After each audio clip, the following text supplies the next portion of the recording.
আওয়াজ করে বলেন রিজিক দাতা কে? আল্লাহ। তোমার রিজিক চাবে আল্লাহর কাছে চাও। মাহফিলের আখিরি মুনাজাত এখন আল্লাহরে বলো যে আল্লাহর রিজিক দান করেন। সন্তান লাগবে আল্লাহর কাছে চাও, বলো আয় আল্লাহ আপনি আমাকে সন্তান দান করেন। তোমার সুস্থতার দরকার, হযরত আইয়ুবের মতো আল্লাহর কাছে চাও, বলো আল্লাহ আপনি আমাকে সুস্থ করে দেন। ক্ষমতায় যাইতে মনে চায় তাহলে সুলাইমান আলাইহিস সালামের মতো বলো রব্বি হাবলি মুলকান লা ইয়ামবাগি লি আহাদিন মিন বাদি। ক্ষমতা আল্লাহর কাছ থেকে চায় নিছে। একদল তো ক্ষমতার থেকে গেছে, কিন্তু আরেক দল ক্ষমতার জন্য আল্লাহর কাছে যদি না চেয়ে যদি শুধু দাদাদের দ্বারস্থ হয়, তাদের ক্ষমতাও তো টেকসই না। আজ আছে কাল নাই। যেই ক্ষমতায় আসবে তাকে বলবো চেয়ারে থাকতে মোদির দিকে তাকানোর দরকার নাই, ট্রাম্পের দিকে তাকানোর দরকার নাই। আল্লাহর দিকে তাকান, আল্লাহর জমিনে আল্লাহর খেলাফা কায়েম করার সুযোগ করে দেন। তো আল্লাহ তাআলার জমিন আল্লাহ তাআলা চালাইবেন। ক্ষমতায় যদি আপনি মুজাহিদ হিসেবে থাকেন তখন আপনি থেকে যাবেন, কেউ আপনার নামাবে না, কারণ এটার মালিকও আল্লাহ তাআলা। অর্থাৎ বান্দার জীবনে যা কিছু দরকার সব বান্দা চাইবে আল্লাহর কাছে। বান্দার মাথা যদি বলে এটা অসম্ভব, তারপরেও আল্লাহর জন্য তো অসম্ভব না। এটা আমরা বুঝি না, কিন্তু সাহাবী বুঝে। এ কারণে সাহাবী যুদ্ধে যাইতেছে তো গাধার পিঠে সওয়ার হয়ে যাইতেছে, গাধার রাস্তায় যায় মরে গেছে। আমরা হইলে মরা গাদা রেখা হাঁটা দিতাম। দোয়ার একটা আদব হলো ইয়াকিনের সাথে দোয়া করা। আমার আল্লাহ আমায় দিবেন, আমার আল্লাহ দেওয়ার শক্তি রাখেন, আমি যা চাবো তা দিতে পারেন। ইয়াকিন। সাহাবী ইয়াকিন নিয়ে দুই হাত তুলে আল্লাহর কাছে বলে আল্লাহ পায়ে হাঁটা যাওয়ার ক্ষমতা আমার নাই, কিন্তু আমার কোনো সামান নাই, যে সামান দিয়ে আর একটা ঘোড়া আমি খরিদ করব, গাধা খরিদ করব। আল্লাহ আমার যুদ্ধে যাইতে হবে, আমি শহীদ হব, আমি গাজী হব। আপনি কাদের মুতলাক, আপনি মৃতকে জীবিত করনে ওয়ালা। ওগো আল্লাহ আপনি আমার এই মরা গাধাটাকে এখন জীবিত করে দেন। সাহাবী ইয়াকিনের সাথে দোয়া করেছে। দোয়াটা শেষ হওয়ার সাথে সাথে হাদিসে আছে মরা গাধা লাফ দিয়া দাঁড়ায় গেছে। মরা গাধা দাঁড়াইছে, কারণ আল্লাহ তাআলা তো মৃতকে জীবিত করবে বলে। সুতরাং বান্দার যা দরকার সব তো চাইবো আল্লাহর কাছে, বড় ইয়াকিনের সাথে চাইতে হইব। এই যে হাত তুলবেন এখন খুব ইয়াকিনের সাথে তুলবেন, আল্লাহ দেন দেন দেন। প্রিয় ইসলাম, প্রিয় দিনদার ইমানদার মুমিন মুসলমান ভাইরা, আল্লাহর দরবারে শুকর, আল্লাহ তাআলা মাহফিলের একেবারে শেষ প্রান্ত পর্যন্ত পৌঁছার তৌফিক দান করেছেন। নসিহত শেষ, এখন দোয়ার মাধ্যমে সবার বিদায়ের পালা। দোয়া একটা গুরুত্বপূর্ণ ইবাদত। আল্লাহর রাসূল বলেছেন দোয়া একটা ইবাদত, মুস্তাকিল ইবাদত, আদ-দুআ হুয়াল ইবাদত। দোয়া মানুষ আল্লাহর কাছে করে, কারণ বান্দার সম্পর্ক তো আল্লাহর সাথে। বান্দার সবচেয়ে কাছে আল্লাহ তাআলা, বান্দার সকল আশা পূরণ করেন ওয়ালা আল্লাহ তাআলা। সুতরাং বান্দা আল্লাহর কাছে দোয়ার মাধ্যমে সব সময় চাবে, এটা আল্লাহ পাকের পছন্দ। এই কারণে কবরে যায় দোয়া করা, চাওয়া, কবরের কাছে চাওয়া জায়েজ নেই। এই কারণে মানুষের কাছে চাওয়া জায়েজ নেই। সব যত হাজত আছে সব চাইবে বান্দা আল্লাহ পাকের কাছে। এখন এই লম্বা সময় নসিহতের আমল হয়েছে, এখন দোয়াটাই বাকি। দোয়ার পূর্বে দোয়াটা আদবের সাথে করা, এজন্যে দোয়ার কিছু আদব আছে। এই আদব সহ দোয়া না করলে দোয়া কবুল হয় না। আর দোয়ার সকল আদাবগুলো একত্রিত করে কেউ যদি দোয়া করে তো আল্লাহ তাআলা দোয়ার মাধ্যমে অসম্ভবকে সম্ভব করে দেয়। যেমন হযরত জাকারিয়া বৃদ্ধ বয়সে আলাইহিস সালাতু ওয়াস সালাম উনি দোয়ার মাধ্যমে সন্তান পাইছেন। এই দোয়াটা আদবের দোয়া ছিল, বড় আদবের সাথে দোয়া করছেন, যে দোয়ার কারণে যৌবনবিহীন বন্ধা বিবির পেটে আল্লাহ বাচ্চা দান করছেন। বিবি কিন্তু বন্ধা, কিন্তু তাকে বাচ্চা দিচ্ছেন আল্লাহ, কারণ বাচ্চা দেনেওয়ালা কে? আল্লাহ। আপনার আওয়াজ করে বলেন, বাচ্চা দেনেওয়ালা কে? আল্লাহ। বাচ্চা দেনেওয়ালা আল্লাহ, আল্লাহর কাছে চাইছে, আল্লাহ তাআলা বাচ্চা দিয়ে দিচ্ছেন। হযরত আইয়ুব আলাইহিস সালাতু ওয়াস সালাম এমন অসুস্থ হয়েছেন যে ওনার মুখে পর্যন্ত মুখ অচল হয়ে গেছে। কোন কোন তাফসিরে লেখে পোড়া গায়ে ঘা আসতে আসতে অচল, মুখও জিহ্বায় ঘা উঠছে, জিহ্বাও অচল হয়ে যেতেছে। এই সময় যখন কেউ ছিল না, তখন হযরত আইয়ুব দোয়া করছে। দোয়ার বরকতে আল্লাহ তাআলা আইয়ুব আলাইহিস সালামকে সুস্থতা দান করছেন। হযরত ইউনূস আলাইহিস সালাতু ওয়াস সালাম মাছের পেটে ছিলেন, মাছের পেট থেকে দোয়া করছেন, দোয়ার মাধ্যমে মাছের পেট থেকে বের হয়েছে। আপনারা অনেকে মনে মনে ভাবতে পারেন বৈষম্য বিরোধী ছাত্র আন্দোলনের রক্তের বিনিময়েই বুঝি শুধু এই দেশ স্বাধীন হয়েছে। না, তা না। ওইটা তো মুসলমানদের দোয়ার কারণে আল্লাহ আবাবিল হিসেবে পাঠাইছে।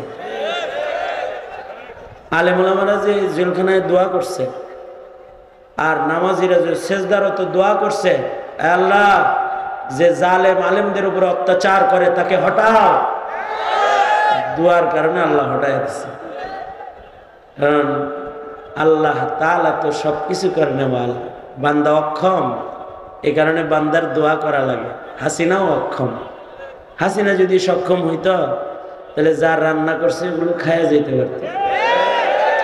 সে যদি সক্ষম হইতো তাহলে গণভবনে বসে থাকতে পারত।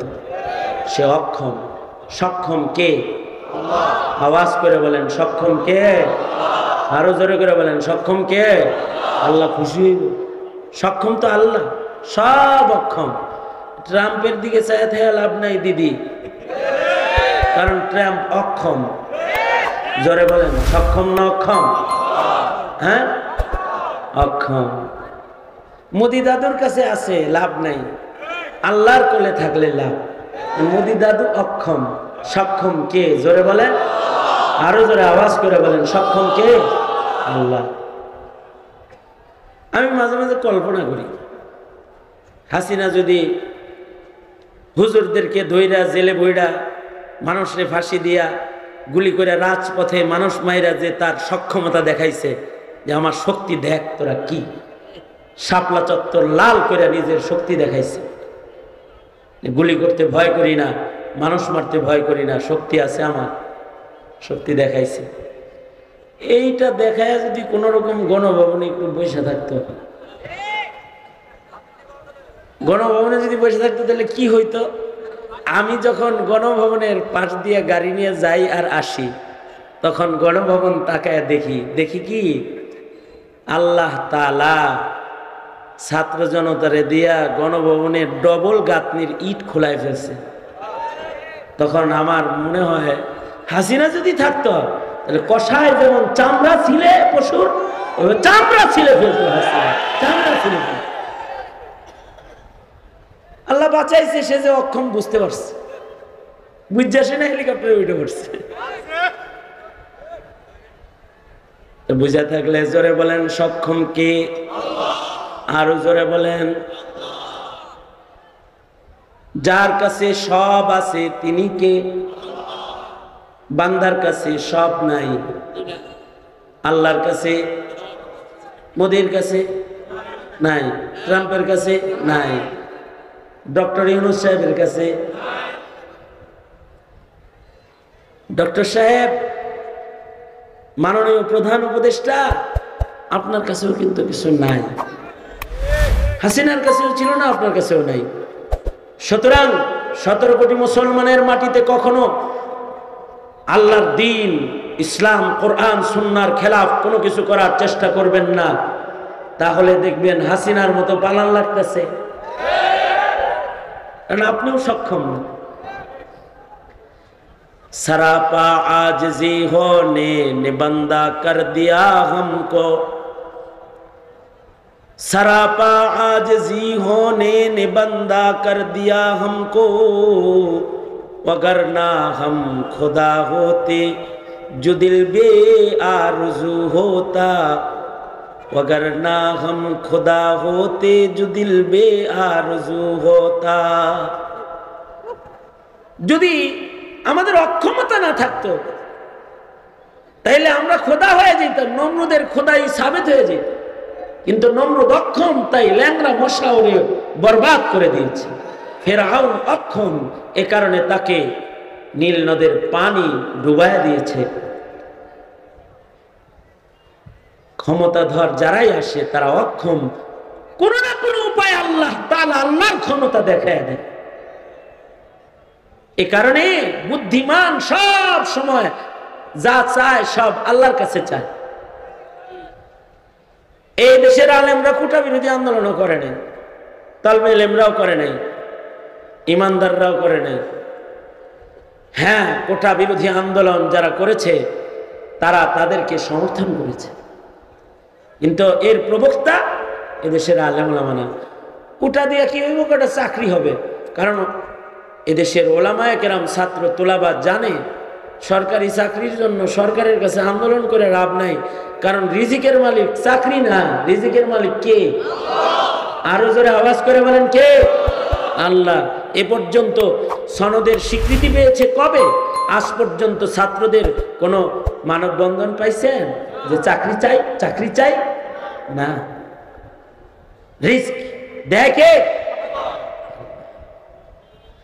এ কারণে এদেশের আলেম ওলামারা এই যে মাদ্রাসা চালায়, যে আল্লাহর উপরে তাওয়াক্কুল, আল্লাহর বান্দারা চালায়, সরকার চালায় না, কোনো ব্যক্তি চালায় না, 10 জনের টাকায় চলে, আপনাদের টাকায় চলে। আল্লাহর বান্দারা গোপনে নিয়ে দিয়ে আসে আর বলে চালায়। এবং এই উস্তাদরা যে 20 বছর 25 বছর এখানে চাকরি করতেছে, কোনোদিন চিন্তা করে না যে আগামী মাসের মায়নাটা পাবো কি পাবো না, কারণ জানে রিজিক দাতা কে। জোরে আওয়াজ করে বলেন রিজিক দাতা কে? আল্লাহ। তোমার রিজিক চাবে আল্লাহর কাছে চাও। মাহফিলের আখিরি মুনাজাত এখন আল্লাহরে বলো যে আল্লাহর রিজিক দান করেন। সন্তান লাগবে, আল্লাহর কাছে চাও, বলো আয় আল্লাহ আপনি আমাকে সন্তান দান করেন। তোমার সুস্থতার দরকার, হযরত আইয়ুবের মতো আল্লাহর কাছে চাও, বলো আল্লাহ আপনি আমাকে সুস্থ করে দেন। ক্ষমতায় যাইতে মনে চায়, তাহলে সুলাইমান আলাইহিস সালামের মতো বলো রব্বি হাবলি মুলকান লা ইয়ামবাগি লি আহাদিন মিন বাদি। ক্ষমতা আল্লাহর কাছ থেকে চায় নিছে। একদল তো ক্ষমতার থেকে গেছে, কিন্তু আরেক দল ক্ষমতার জন্য আল্লাহর কাছে যদি না চেয়ে যদি শুধু দাদাদের দ্বারস্থ হয়, তাদের ক্ষমতাও তো টেকসই না, আজ আছে কাল নাই। যেই ক্ষমতায় আসবে তাকে বলবো চেয়ারে থাকতে মোদির দিকে তাকানোর দরকার নাই, ট্রাম্পের দিকে তাকানোর দরকার নাই, আল্লাহর দিকে তাকান। আল্লাহর জমিনে আল্লাহর খেলাফা কায়েম করার সুযোগ করে দেন, তো আল্লাহ তাআলার জমিন আল্লাহ তাআলা চালাইবেন। ক্ষমতায় যদি আপনি মুজাহিদ হিসেবে থাকেন তখন আপনি থেকে যাবেন, কেউ আপনার নামাবে না, কারণ এটার মালিকও আল্লাহ তাআলা। অর্থাৎ বান্দার জীবনে যা কিছু দরকার সব বান্দা চাইবে আল্লাহর কাছে। বান্দার মাথা যদি বলে এটা অসম্ভব, তারপরেও আল্লাহর জন্য তো অসম্ভব না। এটা আমরা বুঝি না, কিন্তু সাহাবী বুঝে। এ কারণে সাহাবী যুদ্ধে যাইতেছে তো গাধার পিঠে সওয়ার হয়ে যাইতেছে, গাধার রাস্তায় যায় মরে গেছে। আমরা হইলে মরা গাধা রেখে হাঁটা দিতাম। দোয়ার একটা আদব হলো ইয়াকিনের সাথে দোয়া করা, আমার আল্লাহ আমায় দিবেন, আমার আল্লাহ দেওয়ার শক্তি রাখেন, আমি যা চাবো তা দিতে পারেন। ইয়াকিন। সাহাবী ইয়াকিন নিয়ে দুই হাত তুলে আল্লাহর কাছে বলে, আল্লাহ পায়ে হাঁটা যাওয়ার ক্ষমতা আমার নাই, কিন্তু আমার কোনো সামান নাই, যে সামান দিয়ে আর একটা ঘোড়া আমি খরিদ করব, গাধা খরিদ করব। আল্লাহ আমার যুদ্ধে যাইতে হবে, আমি শহীদ হব, আমি গাজী হব।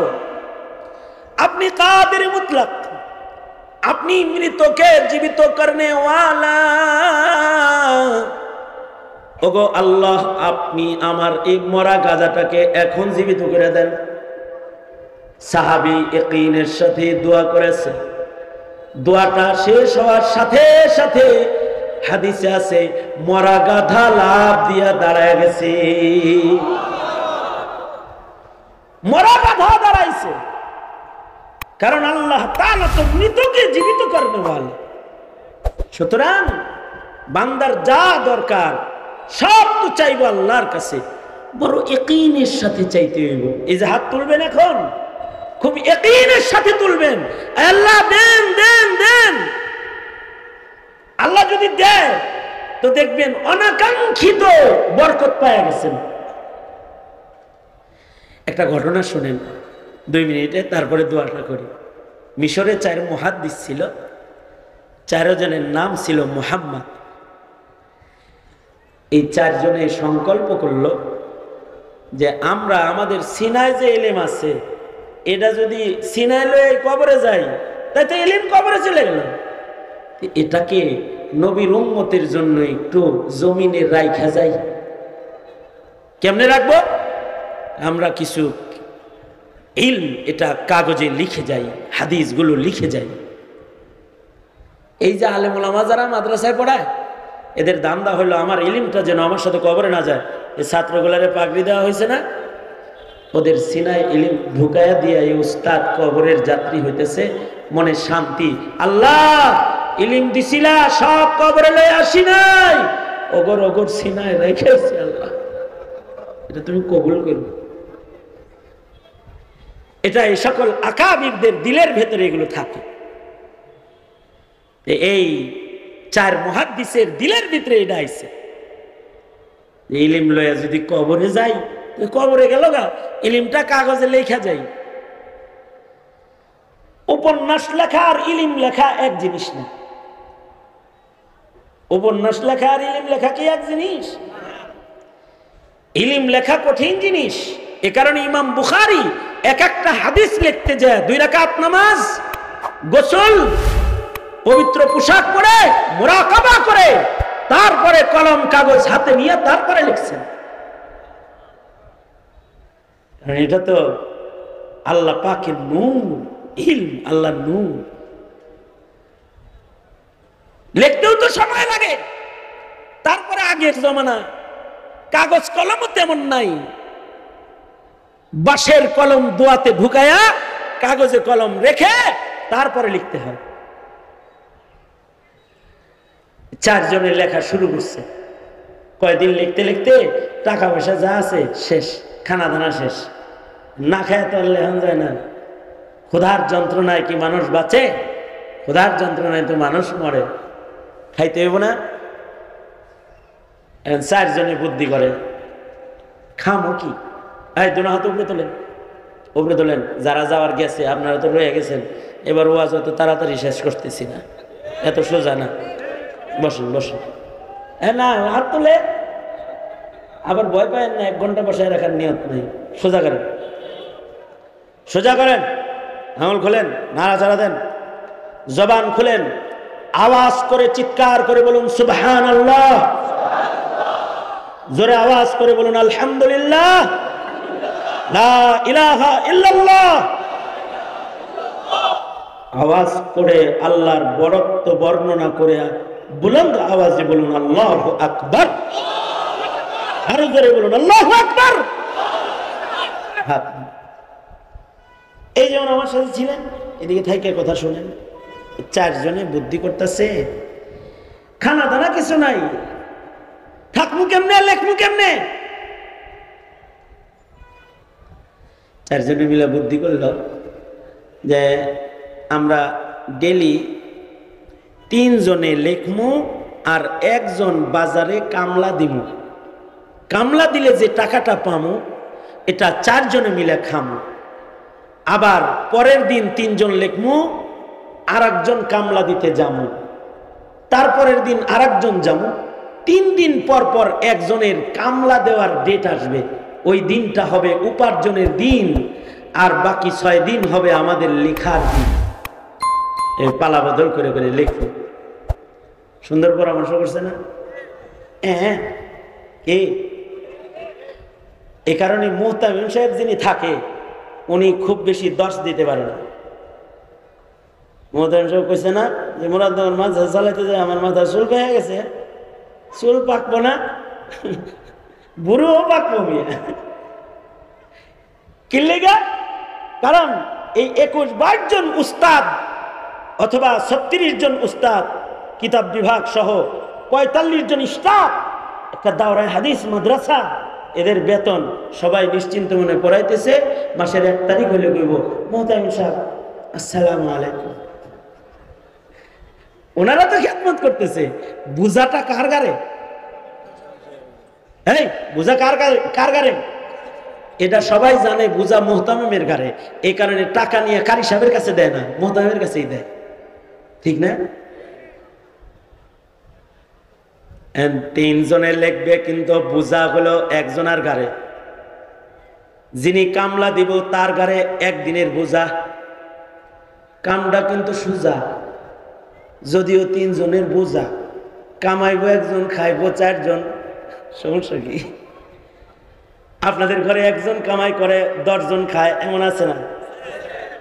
কিন্তু আপনার খানাটা হলো শুধু সন্তান লালন করার জন্য। আর এই 4 মুহাম্মাদের 1 মুহাম্মদ যে কামলা দিবে, এটা হলো সরাসরি আল্লাহর নবীর জন্য, আল্লাহর নবীর ইলমকে হিফাজত করার জন্য। কত আনন্দ দিলের ভেতরে যে নবীর জন্য কিছু করতে পারতেছে। 4 জনে মিলা বুদ্ধি করে একজন কাজ করার সিদ্ধান্ত নিয়ে নিল। অন্যদিকে যাস কেন? এই 4 জনের যে একজন কাজ করার সিদ্ধান্ত নিয়ে নিছে, কে আগে যাবে মুরাদনগর বাজারে কাজে? মুরাদনগর নামটা নিলাম বুঝাইবেন লেগে। মিশরের বাজারে কে যাবে কাজ করতে? 4 জনের প্রথম জন কে, এটা নির্ধারণ করার জন্য তারা লটারির আয়োজন করল। এই 4 জন চোখ বন্ধ করে নাম উঠাবি, তোর হাতে যারটা উঠবো হে যাইব আগে। তোর হাতে যদি তোরটা উঠে তুই যাবি, আমার নাম উঠলে আমরা যাব। বুজুর্গ মানুষ যেহেতু মোহাম্মদ বিন নাসির তুমি নামটা উঠাও। 4 জনের নাম, বাবার নাম লেখে কাগজে লেখে লটারি দিছে। 4 জনের নাম মুহাম্মদ। আগের যুগে শত শত মুহাদ্দিস ছিল মুহাম্মদ নামে। উজবেকিস্তানে একটা কবরস্থান আছে যেখানে 1700 মুহাদ্দিসের কবর আছে, সবার নাম মুহাম্মদ এবং সবার 1 লক্ষ করে সনদ সহ হাদিস কমপক্ষে মুখস্থ। সবার কবর এক জায়গায়। এই 4 জন মুহাদ্দিস বড়, 4 জনের নামে লটারি ডালা হয়েছে। আল্লাহর কি কুদরত, যার চোখ বান্ধা লটারি দিছে না, হ্যাঁ নামই উঠছে। হ্যাঁ নিজের নামই আতায় হতায় পয়সাটা নিজের নাম উঠে উঠায় দেখে যে হ্যাঁ নামই উঠছে। এবার বলে তাহলে আগামীকালকে 3 জনের নাম লেখা লটারি, তারপরের দিন 2 জনের নাম লেখা লটারি হবে। ঠিক আছে, তাহলে আজকে রাত্রে ঘুমায় পড়ো। কালকে সকাল বেলায় আমরা 3 জন লেখা আরম্ভ করব। আর মোহাম্মদ বিন নাসির তুমি বাজারে যাইবা, কাজে যাইবা। রাতের বেলায় মোহাম্মদ বিন নাসিরের ঘুম নাই, কারণ মোহাম্মদ বিন নাসির জানে রিজিকের মালিক কে। আল্লাহ। আরো আস্তে, আরো আস্তে, আরো আস্তে, আস্তে করলে জোরে, জোরে করলে আস্তে, আরো জোরে বলেন কে? আল্লাহ। রিজিকের মালিক তো আল্লাহ। আমি যে বাজারে যাবো, গেলেই কি কাজ পাবো? যদি না পাই, বহু দোকানদার মুরাদনগর বাজারে আছে যারা মাছি মারে, হের দোকানে কাস্টমার যায় না, 2-4 জন আছে এরকম। আবার কিছু দোকানদার আছে যার দোকানে ভিড় লাগায় রাখে একজনে, তিনি কে? আল্লাহ। কাজও তো সবাই নেয় না। কিছু মিস্ত্রি আছে এখন কাজের অভাব নাই, আর কিছু মিস্ত্রি আছে, কিছু ডাক্তার আছে এখন রোগীর অভাব নাই, আর কিছু ডাক্তার আছে খালি বিড়ি খাইবে, রোগী নাই, আছে না? আল্লাহ তাআলা যারা দিয়ে কাজ করাইবেন তারে না রিজিক দিবেন। উনি চিন্তা করতেছে, যদি কামই না পাই তাহলে তো আমার কারণে 3 জন না খেয়ে থাকবে। আবার কাজ করতে যায় যদি আল্লাহ যদি একটা ভালো কাস্টমার দেয়, ভালো মহাজন যদি আল্লাহ মিলায়া দেয়, কাজ করব অল্প কিন্তু তিনি টাকা দিবেন বেশি। রিক্সাওয়ালারা কিছু কিছু প্যাসেঞ্জার উঠায়, এরা 100 টাকার নোট দিয়ে কয় থাক ওটা নেগা, কয় না? কাজ করাবে কম কিন্তু মায়না দিবে বেশি। আর আল্লাহ যদি না চায় তাহলে কাজ টাজ করায় কইব যে ঠিক আছে কাজ করছো, তোমার খুব পছন্দ হয়েছে, আগামীকালকে আইসো, টাকা আগামীকালকে দিবনি। যদি এমন কোনো প্যাচে পড়ি তাহলে আমার মুহাদ্দিস নায়েবে নবী বন্ধুরা না খায় থাকবে আমার জন্য। চোখের পানি ফেলে কান্দার লাগছে। আল্লাহ রে বলে, রাজ্জাক মালিক আল্লাহ, ওগো আল্লাহ আপনি রিজিক দান করেন, আল্লাহ বরকতের রিজিক আপনি দেন। রাতের বেলায় সালাতুল হাজাত পড়ে দোয়া করেছে, রাতের বেলায় ঘুমায় পড়েছে, শেষ রাত্রিতে সবাই জাগ্রত হয়েছে, তাহাজ্জুদের নামাজ আদায় করেছে, ফজরের নামাজ পড়ে, তাসবিহাত পড়ে, ইশরাক পড়ে 3 মুহাম্মদে কাগজ কলম লয়ে বইছে। আর এক মুহাম্মদ বিন নাসির তিনি কাজ করার জন্য বাজারের দিকে রওনা করেছে দোয়া লইয়া। ওমাইয়াত্তাকিল্লাহ ইয়াজআল লাহু মাখরাজা ওয়া ইয়ারযুকুহু মিন হাইসু লা ইয়াহতাসিব। মুত্তাকির রিজিক তো আল্লাহ অনাকাঙ্ক্ষিত পাঠায়। এটা ইয়াহতাসিব না, লা ইয়াহতাসিব, হিসাব ছাড়া আহে। বান্দার হিসাব একরকম হয় কিন্তু আল্লাহর দেওয়া আর একরকম হয়। মুহাম্মদ বিন নাসির বাজারের দিকে, মিশরের দিকে রওনা করেছে। কিছু দূর যাওয়ার পরে দেখে উটের পিঠ ভর্তি খাবার লইয়া সজ্জিত একটা কাফেলা এই পাহাড়ি এলাকার দিকে আসবার লাগছে। সামনাসামনি হয়ে গেলে সালাম হয়েছে। কাফেলার সর্দার জিজ্ঞাসা করে, আই ভাই তোমার নাম কি, কই থেকে আইছো? আমার নাম মুহাম্মদ বিন নাসির। আইছো কোন জায়গা থেকে? ওই ভেতরে আমরা থাকি। সেখান থেকে যাও কোথায়? যাই বাজারে। তুমি কি মুহাদ্দিস মুহাম্মদ বিন নাসির নাকি? জি আমি মুহাম্মদ বিন নাসির, নবীর হাদিসের খাদেম, আমরা হাদিস লেখি। আগন্তক কাফেলা সর্দার বলে, তুমি তো এক মুহাম্মদ রে পাইলাম, নবী যে আরো 3 জনের নাম বলছে, ওরা কোথায়? ওরা কোন জায়গায়? মুহাম্মদ বিন নাসির বলে, ওরা হাদিস লিখতেছে। চলো যাই আমার সাথে, চলো, বাজারে যাওয়া লাগবে না।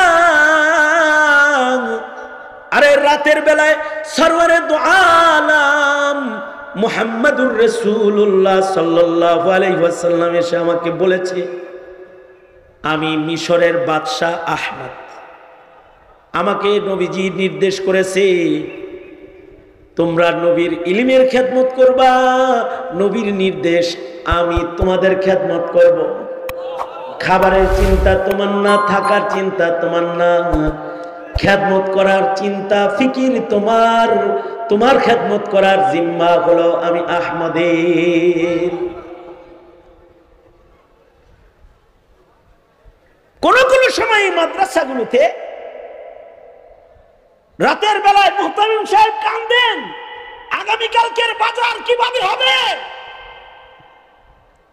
কারে টেলিফোন করব, চিন্তা করতে থাকে। দেখা যায় টেলিফোন করার আগে ট্রাক ভর্তি চাল আসছে নাম ছাড়া। সুবহানাল্লাহ, আগামীকালকে বললেন সুবহানাল্লাহ। ট্রাক ভর্তি চাল এসে যায় নাম ছাড়া, কে দিছে নাম বলে নাই, চাল পাঠায় দিছে। সুতরাং এত সময় বয়ান বুঝে থাকলে বলেন তো, আপনার আমার রিজিক দাতা কে? এ কারণে আল্লাহর রাসূল আশ্চর্য একটা জিকির আমাদের শিখাইছেন। আল্লাহর রাসূল বলেন, আল্লাহরে এই নামে ডাকবা, ইয়া রাজিকাত তিফলিস সাগীর। ছোট বাচ্চা, যে মায়ের পেটে বাচ্চা অথবা মায়ের কোলের বাচ্চা, এই বাচ্চা তো কোনো কাম করা জানে না, এই বাচ্চা হাঁটা জানে না, এই বাচ্চা কাজ করা জানে না, এ বাচ্চা কথা বলা জানে না, এ বাচ্চা চোখ খোলা জানে না, এ বাচ্চা কাউকে হুকুম দেওয়া জানে না। মায়ের পেটের ভেতরে এই বাচ্চাকে একজন রিজিক দেন, বছর ব্যাপী পালেন, 2 বছর পর্যন্ত হাউলাইনে কামিলাইন মায়ের স্তনে বাচ্চার খাবার তৈরি করে মহান আল্লাহ বাচ্চাকে খাওয়ায়। তিনি রাজিক তিফলিস সাগীর, ইয়া রাজিকাত তিফলিস সাগীর, ছোট বাচ্চাকে তিনি খাওয়ায়। তুমি আল্লাহরে বলো, আল্লাহ আপনি না বাচ্চারে খানা দেনে ওয়ালা, তা আমারে রিজিক কেন দিবেন না? আল্লাহ আমারে রিজিক দান করেন। আল্লাহর কাছে রিজিক চাও, আল্লাহর কাছে ইজ্জত চাও, আল্লাহর কাছে হাকিমুল উম্মত থানবী বলে তোমার জুতার ফিতা ছিঁড়া গেলে এটাও আল্লাহর কাছে চাও। মাধ্যম হলো দোয়া। মাধ্যম কি? হাজুল হয়। একটা হলো শেষ রাত, যখন ফেসবুক টিপে আপনারা ঘুমান, বয়ে রয়েছে কি, হ্যাঁ, একটা হলো শেষ রাত, যখন ফেসবুক টিপে টিপি করে কেবল ঘুমান, ওই সময় যারা দোয়া কবুল করানোর তারা ওই সময় কেবল উঠে কি করার জন্য উঠে? হ্যাঁ, আল্লাহর কাছে চাওয়ার জন্য উঠে। আরেকটা কবুল দোয়ার সময় হলো 5 ওয়াক্ত নামাজ, ফরজ নামাজের পরে দোয়া কবুল হয়।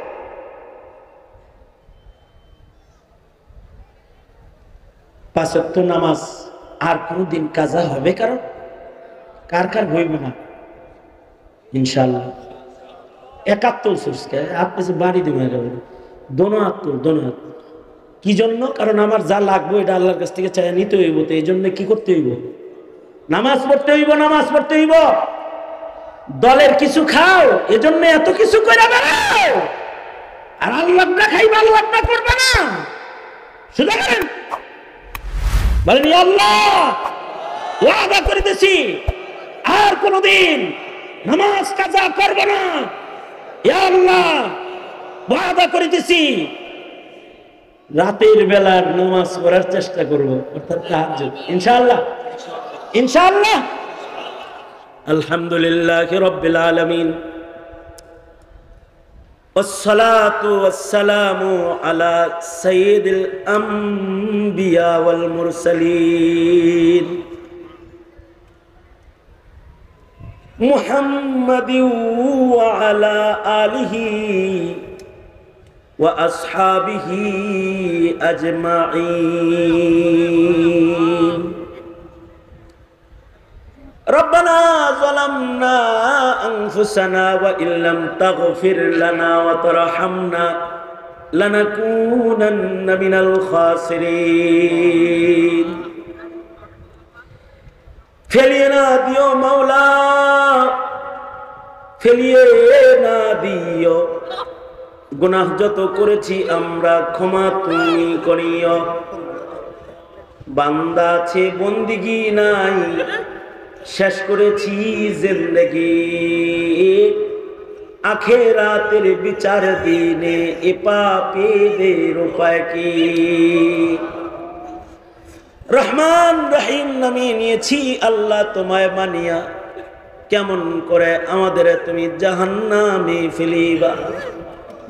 মাফ করে দাও আল্লাহ, মাফ করে দাও আল্লাহ, মাফ করে দাও আল্লাহ, মাফ করে দাও। গুনাহ যত করেছি আমরা ক্ষমা তুমি দাও। রব্বুল আলামিন 100 বছরের পুরানা প্রতিষ্ঠান মুরাদনগর জামিয়ার ঐতিহ্যবাহী সম্মেলনের আখেরি মুনাজাত, রব্বুল আলামিন ভিক্ষুকের মতো দুইটা হাত তোমার আদালতে কিবরিয়াতে বাড়ায় ধরেছে। জিন্দেগীর সব গুনার জন্য তোমার কাছে অনুতপ্ত হৃদয় নিয়ে মাপ চাই। ওরে মালিক, মেহেরবানি করে আমাদের জিন্দেগীর সব গুনাহ তুমি মাফ করে দাও আল্লাহ। জেনে না জেনে অন্ধকারে আলোয় গোপনে প্রকাশ্যে যত পাপাচার করেছি ক্ষমা করে দাও। বেপানাহকে পানাহ দাও, বেরুজিকে রুজি দান করো, অশান্তি দূর করে শান্তির ফয়সালা করো আল্লাহ। রব্বুল আলামিন 13 বছরের হাফেজ আলেমদেরকে একসাথে ওদের মাথায় আজকের মজলিসে দস্তার দেওয়া হয়েছে। রব্বুল আলামিন আল্লাহ, মুতাওয়াল্লি সাহেব মজলুম হালতে দূরে রয়েছে। আল্লাহ, যাদের মাথায় পাগড়ি দেওয়া হয়েছে, কাছে থেকে যদি মুতাওয়াল্লি সাহেব আজকে দেখতেন দিল জুড়ায় যেত। রব্বুল আলামিন এই ছেলেগুলাকে আকাবিরদের খালা পূরণ করার জন্য তুমি কবুল করে নাও আল্লাহ। রব্বুল আলামিন, তোমার রাসূল বলেছে তুমি চাইলে নাকি ফেরত দাও না, এটা তোমার শান। বান্দা যদি চায় তুমি দাও, দেওয়া তোমার শান, চাও বান্দার শান। মাওলা রে, কেমনে চাওয়া লাগবো তাও জানি না, কিভাবে চাইলে যে তুমি দিয়া দিবার নগদ তাও জানা নাই। কিন্তু আকাবেরদের বর্ণনায় আল্লাহ অনুতপ্ত দিল লয়া দুইটা হাত ভিক্ষুকের মতো তোমার কাছে ভিক্ষুকের পেয়ালা বানায় বাড়ায় ধরেছি আল্লাহ। আয় রব্বুল আলামিন, মেহেরবানি করে আজকের দোয়া তুমি কবুল আর মঞ্জুর করে নাও আল্লাহ। যত বয়োবৃদ্ধ বাবারা আছে তাদের হযরত আবু বকরের মতন বানায় দাও। যুবকগুলার জওয়ানি তোমার কাছে আমানত দিলাম আল্লাহ। যৌবনের গুনাহ থেকে ওদের তুমি রক্ষা করো রব্বুল আলামিন। পর্দার আড়ালের মা বোনদের হযরত ফাতেমা, হযরত খাদিজাতুল কুবরা বানায় দাও রব্বুল আলামিন।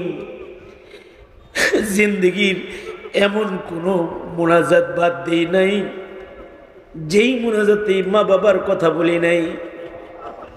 আল্লাহ, আমার আব্বা জান রহমাতুল্লাহি আলাইহি কবরের বাসিন্দা, রব্বে করিম আমার আব্বাকে আপনি মাফ করে দেন।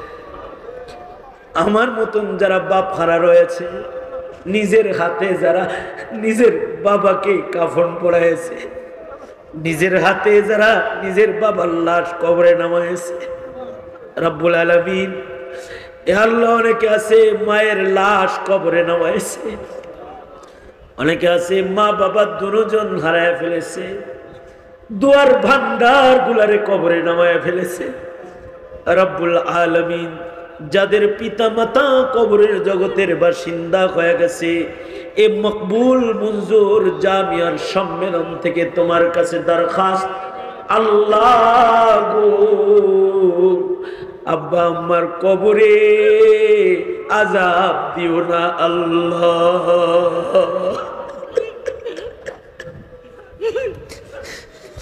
রব্বুল আলামিন যাদের আব্বা আম্মা আছে হায়াত বাড়ায় দাও, বেশি বেশি করে খিদমত করতে পারে তৌফিক দান করো। যাদের ঘরে অসুস্থ রোগী রয়েছে মাফ করে দাও, শিফা দাও। ইয়া আল্লাহ মুফাজ্জল হোসেন কায়কোবাদ সাহেবকে ইয়া আল্লাহ আমন সালামতের সাথে দেশের মানুষ, দেশের সন্তান, ঘরের সন্তান ঘরে ফিরায় দাও। আরো যত মজলুম আছে তাদের মাফ করে দাও। আমাদের সকল মরহুমিনদেরকে জান্নাত দিয়ে দাও আল্লাহ। ফিলিস্তিনের নারী শিশুর ইয়া আল্লাহ কষ্টের চিত্র আমাদের বুক ফাটায় রব্বুল আলামিন। আমরা দুর্বল, আমাদের কিছু করার নাই, দোয়া করেছে আর কোনো হাতিয়ার নাই।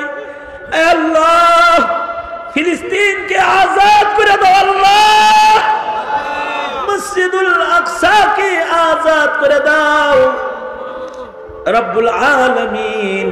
সারা দুনিয়ার মজলুমদের জন্য মদদ পাঠায় দাও। জানি না গো আল্লাহ কোন দোকানের কাফন আমাদের জন্য রেডি হয়ে গেছে, কোন সফের বাস না জানি পাইকে গেছে, কখন জানি মসজিদের কোনার পালকি বাড়ির দুয়ারে দাঁড়ায়া যায়। কবরের পালকি পাঠানোর আগে আমাদের নাম তোমার প্যারা বান্দার দপ্তরে উঠায়া দিও আল্লাহ। আদর করিয়া মানুষ আল্লাহ বানায়া, কেমনে দিবা জাহান্নামে ফেলিয়া। মাফ করো মাফ করো আল্লাহ বান্দারে, তুমি যদি মাফ না করো যাব কার কাছে। ইয়া আল্লাহ জিন্দেগির সব গুনাহ মাফ করে দাও। ইয়া আল্লাহ বরকতওয়ালা জিন্দেগি দাও। আখিরি দরখাস্ত, আমাদের নসলের ভেতরে কোনো বদকার পাঠাইবা না আল্লাহ। রব্বানা হাবলানা মিন আজওয়াজিনা ওয়া যুররিয়াতিনা কুররাতা আয়ুন ওয়াজআলনা লিল মুত্তাকিনা ইমামা। اللهم اجعلنا من عبادك الصالحين، اللهم اجعلنا من عبادك الصالحين، اللهم اجعلنا من التوابين، اللهم اجعلنا من عبادك الصالحين الغر المحجلين الوفد المتقبلين. اللهم أحيني مسكينا وأمتني مسكينا واحشرني في زمرة المساكين. اللهم أحينا مسلما وأمتنا مسلما. اللهم أحيني ما علمت الحياة خيرا لي وتوفني إذا علمت الوفاة خيرا لي. اللهم أرزني بقضائك وبارك لي فيما قدر لي حتى لا أحب تعجيل ما أخرت ولا تأخير ما عجلت. اللهم إنا نسألك الرضا بالقدر والفوز في القضاء ونزل الشهداء وعيش السعداء ومرافقة الأنبياء والنصر على الأعداء. সুবহানা রাব্বিকা রাব্বিল ইজ্জাতি আম্মা ইয়াসিফুন ওয়া সালামুন আলাল মুরসালিন والحمد لله رب العالمين آمين آمين برحمة